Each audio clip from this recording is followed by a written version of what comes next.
Nathan Brooks slammed the door of his old truck shut, the crisp evening air biting through his worn jacket.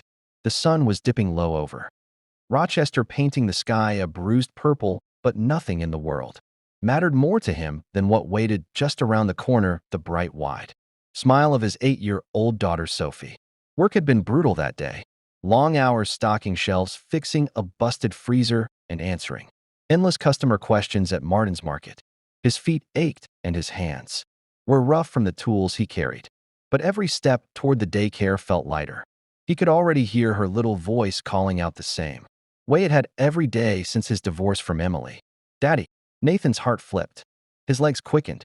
The daycare gates swung open, and there she was. Pigtails flying, cheeks flushed with excitement, running as fast as her tiny legs could carry her. With a grin, Nathan dropped his bags and caught her in a big bear hug. "Hey, pumpkin," he whispered, feeling the warmth of her laughter bubble up between them. In that moment, all the long hours and hard days melted away, replaced by something pure and unshakable. This is why I keep going.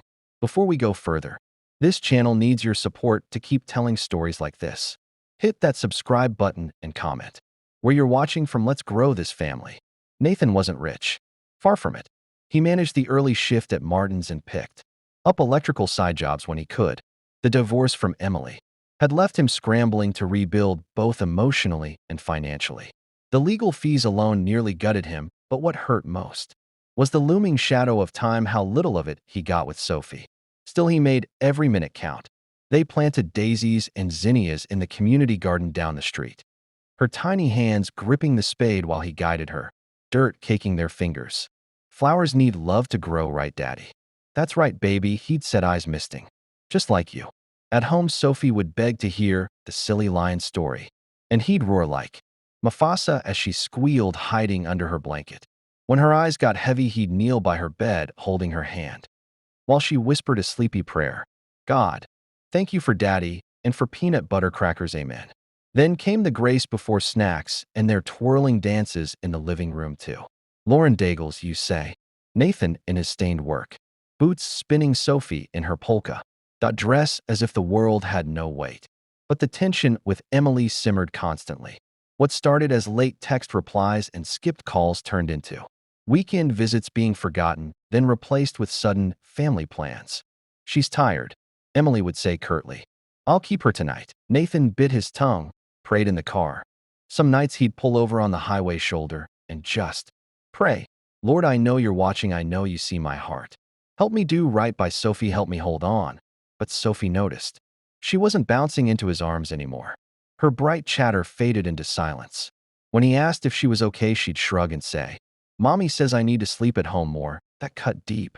Eventually, Nathan filed for joint custody. He didn't want a war, he just wanted balance and fairness.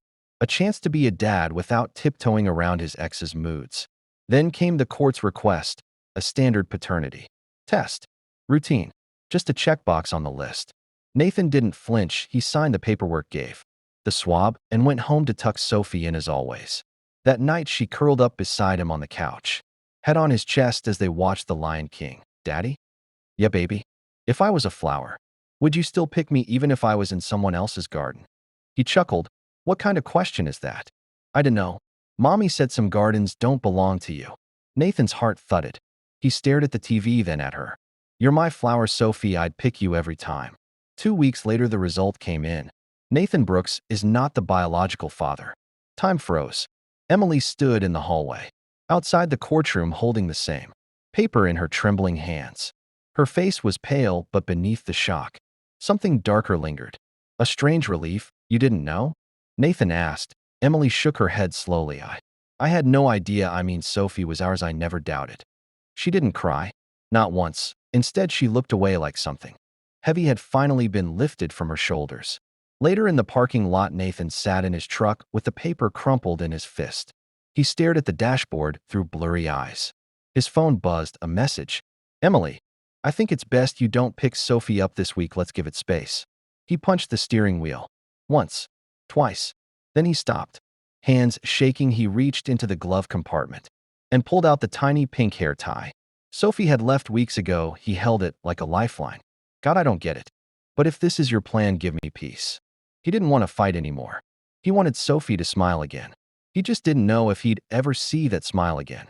3 days passed and a knock on his door. Sophie stood there with her backpack and a note. Emily had dropped her off for the weekend. No words, no explanations, just the little girl standing with tears in her eyes. Daddy. He knelt down. I'm here. She flung herself into his arms again. But this time she didn't laugh, she said something. For words. Words that broke him. If this story touched your heart, don't walk away. Subscribe and turn on notifications. Also tell us what moved you in the comments. Thanks for watching.